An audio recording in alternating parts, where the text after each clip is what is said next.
உண்மையாவே நமக்கு ஆஜராவான்னு நான் நினைக்கவே இல்லைங்க. நான் கூட எதிர்பார்க்கல. இன்னுமா ஒரு பாயிண்ட் எடுத்து வச்சா?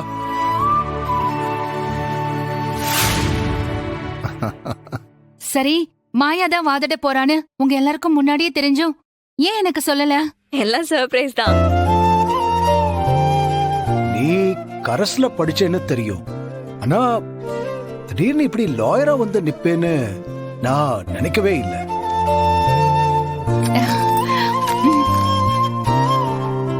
நீ வக்கீலா வரவும் அந்த போனா செத்துட்டா. ஏன் அந்த அரசாங்க வக்கீல் கூட ஒரு நொடி திகச்சு போயிட்டாரு. தனா, வீட்டுக்கு போனதும் பாட்டி கிட்ட சொல்லி மாயாவுக்கு திருஷ்டி சுத்தி போட சொல்லு. சரிம்மா, நான் சொல்லிடுறேன்.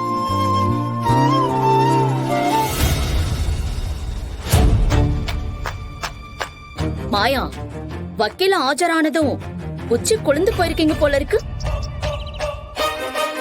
என்னதான் இருந்தாலும் இவன் நேத்து பேஞ்ச மழையில இன்னைக்கு முடிச்ச காலம். இவளால அரசாங்க வக்கீல் கிட்ட மோதி எல்லாம் ஜெயிக்க முடியாது. ஆனா கோர்ட்ல என்ன நடந்துச்சுன்னு பார்த்தல?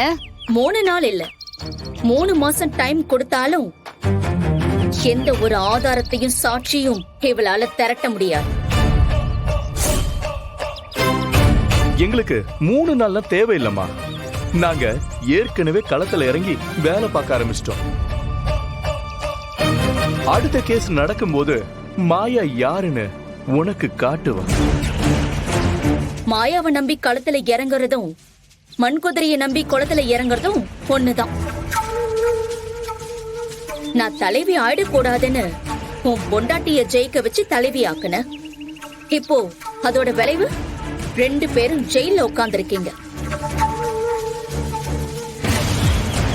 இனிமே உங்களுடைய வாழ்க்கை ஜெயிலுக்குள்ளதான் இருக்க போகுது.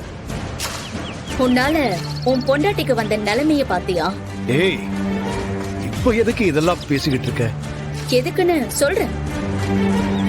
இந்த கேஸ்ல இருந்து நீயும் உன் பொண்டாட்டியும் வெளியே வரதுக்கு நான் உனக்கு ஹெல்ப் பண்றேன். அதுக்கு உன் பொண்டாட்டி ஒரே ஒரு காரியம் மட்டும் பண்ணணும். என்ன பண்ணணும்? ஒண்ணும் இல்ல, ஜானகிய தலைவி பதவியில இருந்து ராஜினாமா பண்ண சொல்லிடு. இந்த கேஸ்ல இருந்து உங்களை வெளியில கொண்டு வந்துடுறேன். என்ன சொல்ற?